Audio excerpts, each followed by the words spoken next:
Thank you. Oh, this makes me nervous. This camera is so close to my face. Oh, really? Not from here up? But that's my best part, from here up. And then the back because of the hair. So thank you so much for inviting me to come back. I love this community so much. It's weird. I just start getting excited like way before I'm even on my way up here. So thank you for being that kind of sweetness in my life. So the month focus is peeling away and letting go of what no longer serves us, while seeking new possibilities to embrace who we truly are as spiritual beings having a human experience. So by welcoming evolution and growth, we nurture ourselves to be the very best that we're capable of being. And this is one of the ways that we make positive contributions to the world is by working to become the best that we can be. I often look at my past with an awareness of the baggage I've been carrying. Anybody else have a few sea trunks or a pod in their heart? Yeah. And I recognize more and more that the stuff that I'm hanging on to really is holding me back. So I'm finally down to just about a carry-on of stuff. Well, yeah, and then my gear. But just recognizing the weight of some of the stuff that I chose to carry for decades has been a real eye-opener for me. So it's somewhat like I'm going to share some of my baggage with you later, because I'm sure you'd love to hear about my baggage. So, like when a snake sheds its skin, it's because it gets too tight. It's not comfortable. It doesn't fit anymore. And that's kind of what happens when we're willing to let go of the stuff. Because when we do that, it makes room for greater things to come into our life. When we let go of the frustrations and the hurts and the drama and the trauma and the disappointment, it opens us up for what greater things we can grow into. So I'd like to share this affirmation with you. Can we all read this together?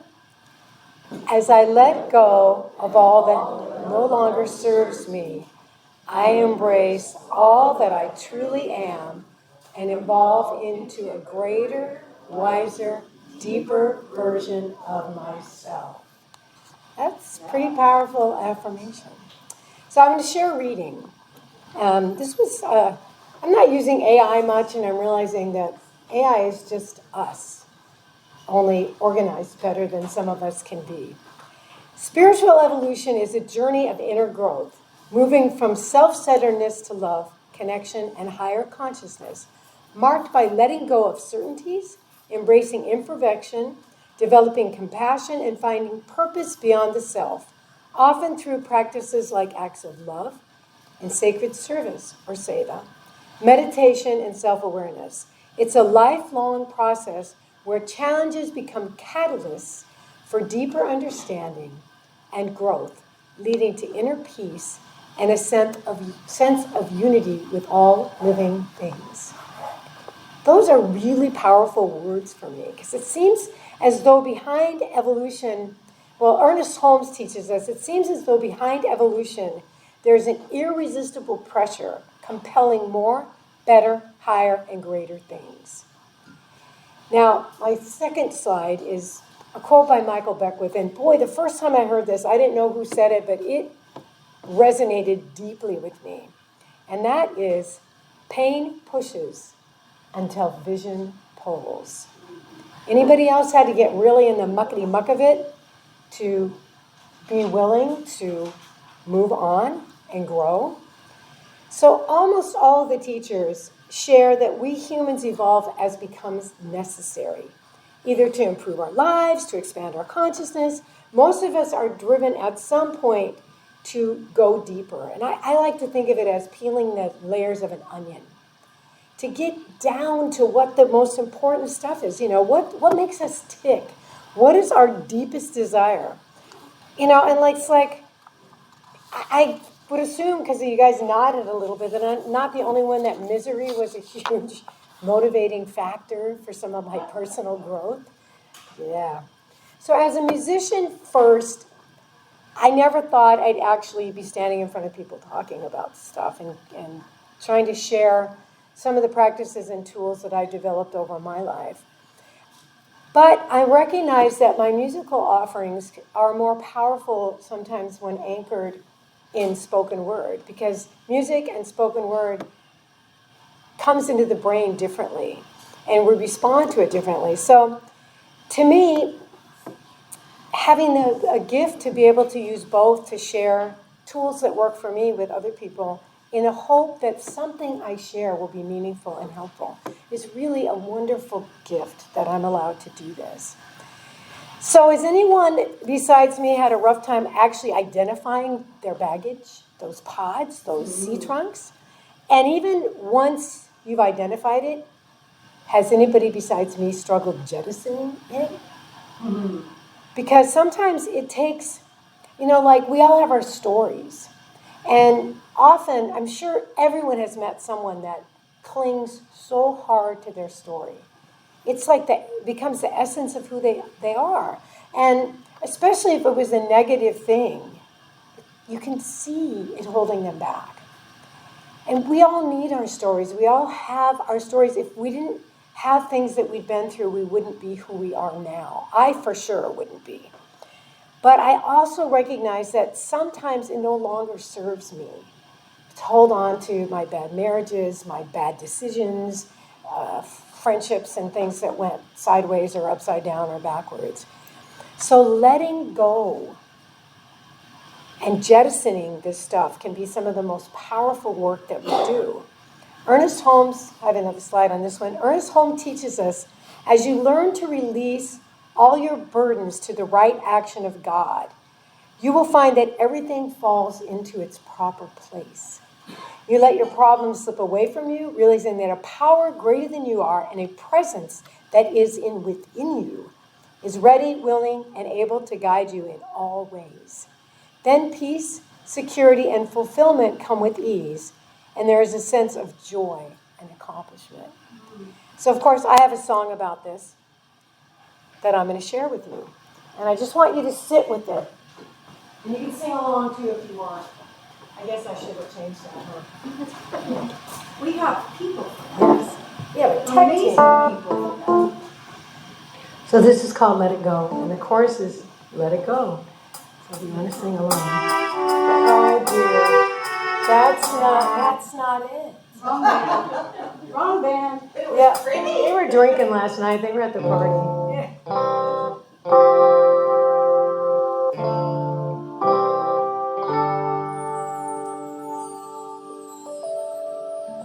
I am seeing the beauty in all the lessons I've learned, letting go of the drama, mending bridges I've burned. I am leaving the darkness, seeking a brighter way, past the pain and the anguish, finding a better day. Let it go, let it go, let it go before it pulls me under. Let it go, let it go, let it go. Oh, let it go, let it go. Open to a world of wonder. Let it go, let it go, let it go. Deep shoulder to cry on, no more tears left to flow, no more trying to hold on to things I need to let go. I am finding direction, and I am facing my worth. I am finding direction, while I'm here on this earth. Let it go, let it go,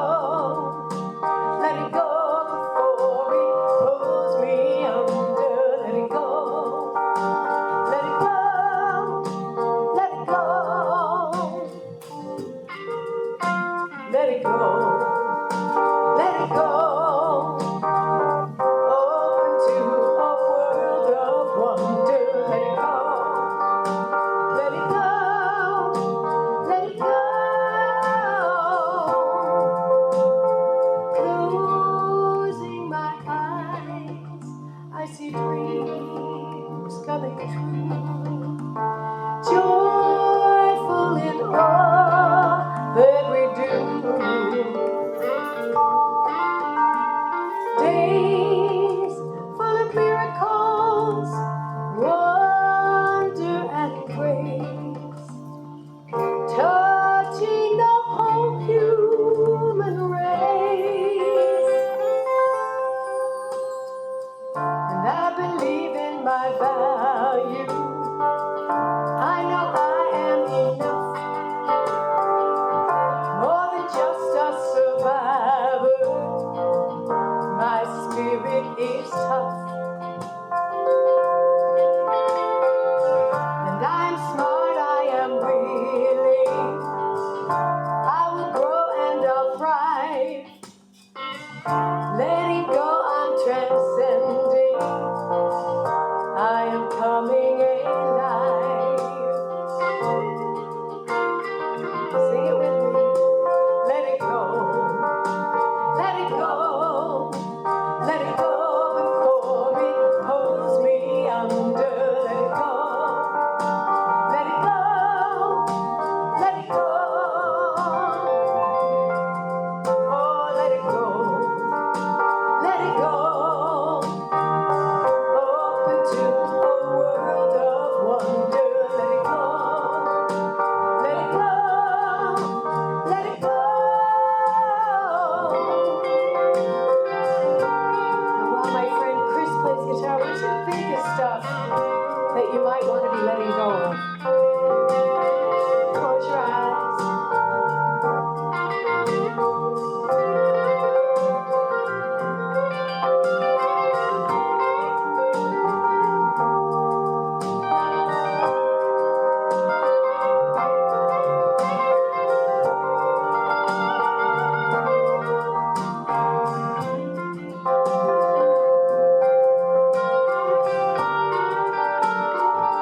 Take a deep breath and let it go.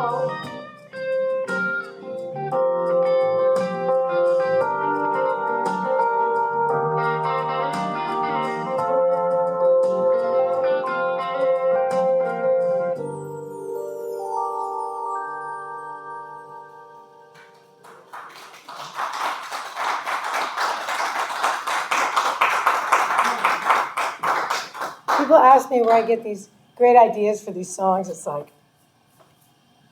just my life.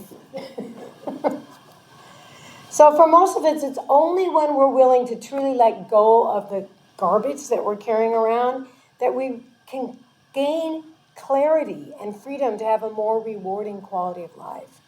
It can be anger over a job. It can be a relationship that went sideways. It can be something that's happening politically that upsets you. But when we realize how severely damaging our anger and resentment and hurt from previous lessons can be, and how badly they are holding us back, that's when we get motivated. And I'm not saying it's easy. I'm sure I'm not the only one in this room who has really struggled to let go of something that had been meaningful but wasn't working for them anymore. So Ernest Holmes teaches us you have to lose your hate if you wish to find love. You have to let go of everything that is unkind if you wish to discover kindness. You even have to surrender fear if you wish to discover faith. And that's really powerful. To surrender your fear to discover your faith. So Holmes, Jesus, Buddha, and so many other teachers remind us there is a power that's inside of us. A huge power that's willing to guide us through all of our challenges if we're willing to lean into it.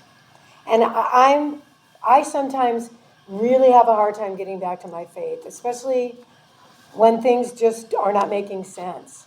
But we need to remember that it's always, always, always available to us, and to take advantage of the fact that we're all connected. So when we lean into each other and share our faith and share our journeys, that there's strength in numbers. The past several years, I've had a milkweed garden going, and it's amazing. They call it a weed for a reason, because it spreads like crazy. And I have had the miracle, amazing journey of watching caterpillars. They're like little teeny things, and then they become these little chubby, colorful, and then they build these beautiful chrysalis. And they morph, and you can kind of watch. But I was reading about it because I was so fascinated by the process. You probably all already know this, but they become just goo.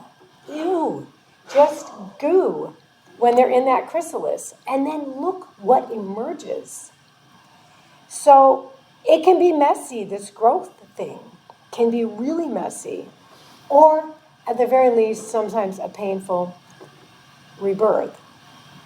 So when we hold on to things, grudges, it's like taking poison and expecting the other person to die. It just makes no sense. So this is another one. This is from Ram Dass. I love Ram Dass. He's so real.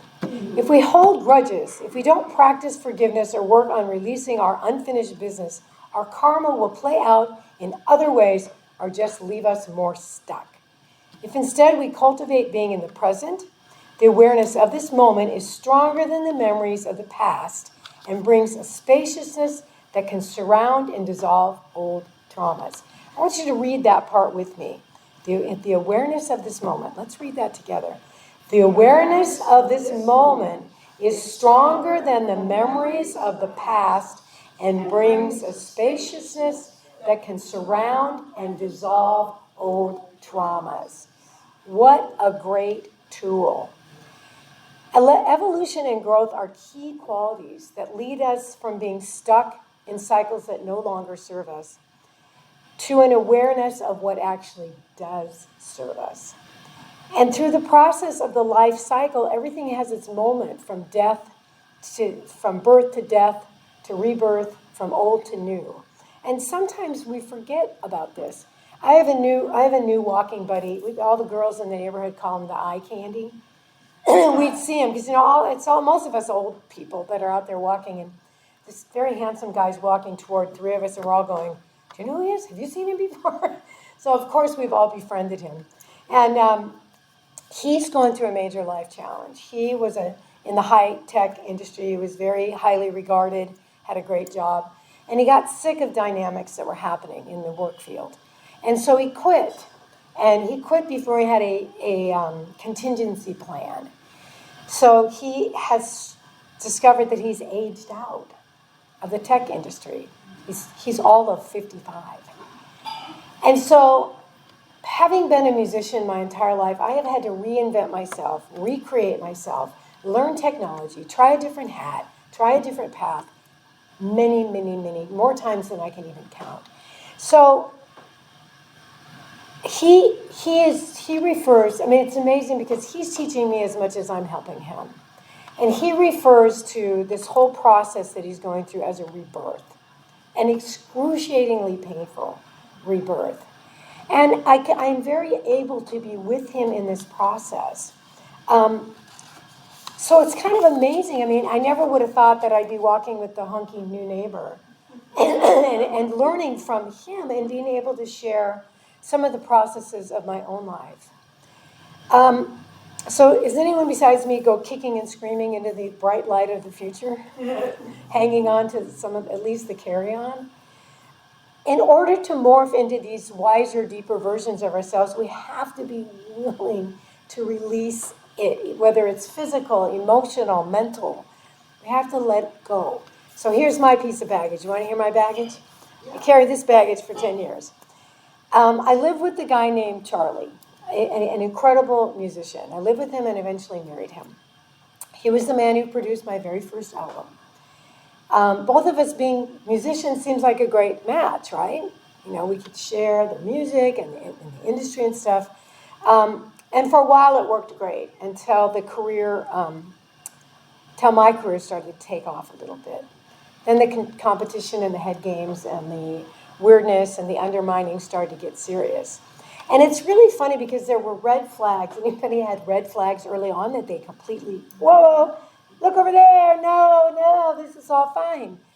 So the main one that really should have tipped me off was my parents and his parents came to hear me performing fairly early on in our relationship. And my mother told me later that my father, my future father-in-law, who was a highly respected band director and conductor and composer, had reached over to her about 3 songs into my set and said, "Wow, she's very good for just a beginner." And my mother about spit out her drink, because I had been making a living for about 9 or 10 years at that point. So, and I remember her saying, "Isn't that kind of an odd thing that he would have described you that way?" And it bugged me, but it didn't bug me enough to run like as far away as possible. At that point, no, I stayed for another like 9 years and married him. So I grew very close to his parents, which bugged him. They respected me as a musician, which bugged him. I landed better paying gigs. And the more inroads I made musically, the more he sabotaged me by picking fights before recording sessions or important gigs, by picking such a fight that I'd end up crying before photo sessions. I mean, looking back, and you know hindsight is 20/20. It was so apparent the intentional sabotage that was happening. So it just wasn't easy. And I remained fairly close with his family because I adored his parents. I mean, I remember apparently his first wife did not get along with his parents, and when she left, she said, "I'm divorcing you and your parents." Well, I divorced him, and I stayed in love with his parents. So we all do it differently. So as things grow and progress, some things become stagnant, some destructive, some wither and die, only to evolve yet again into something more beautiful. The caterpillar is a perfect example of that. It demonstrates the cycle of growth, metamorphosis, evolution, from something gooey and yucky and icky to something beautiful.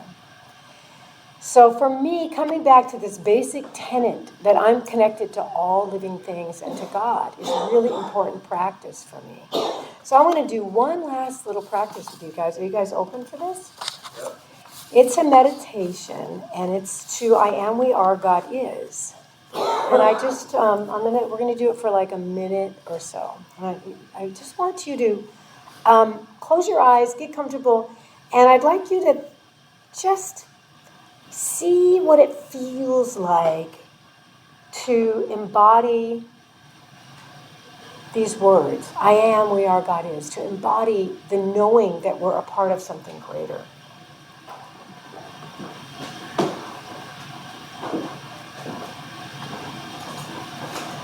Take a deep breath together.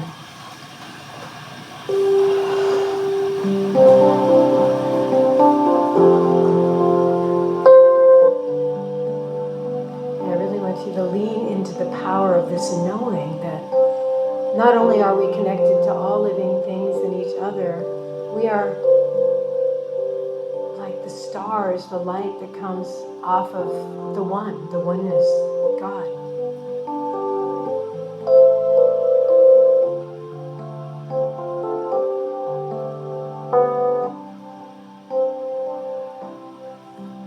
I am, we are, God is. I am, we are, God is. I am, we are, God is. God is. I am, we are, God is. Let's take a deep breath together and blow it out. My dear friend Maggie, who is a devout Christian, always reminds me that the heavy stuff I carry, I can just lay at the foot of God. So maybe picture just bundling up that stuff that you don't want, that hurts, and placing it in the arms of the One.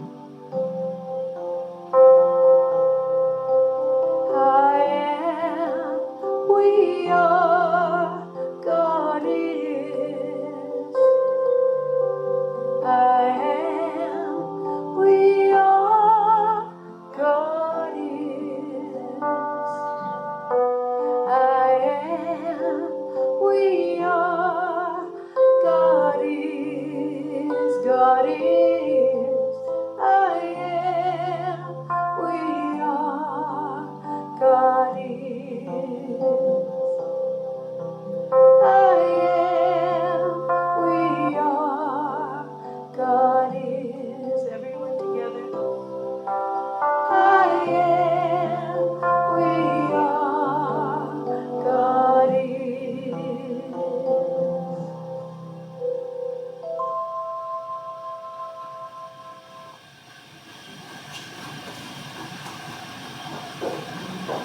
Thank you. I hope you were able to let go of some stuff. It's one of my favorite meditations.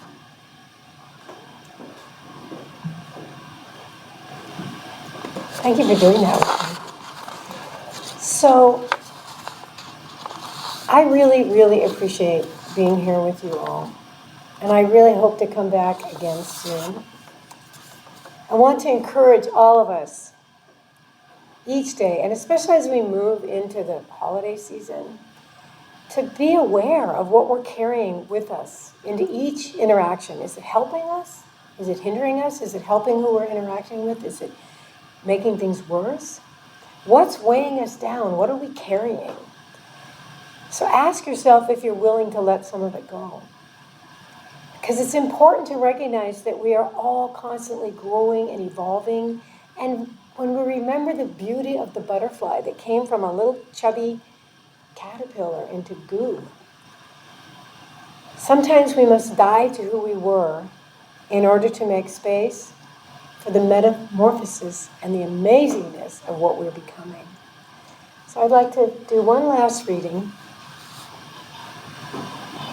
Nothing escapes the Creator's cycle, not plants, horses, trees, birds, or human beings. Not the life of the mind, not the life of the heart, not the life of the spirit. All living things emerge, gather, spark new life, fall apart, die, and emerge in new ways. Each soul is a gust of God's breath, unfolding in the great energy that surrounds us like an ever-moving stream.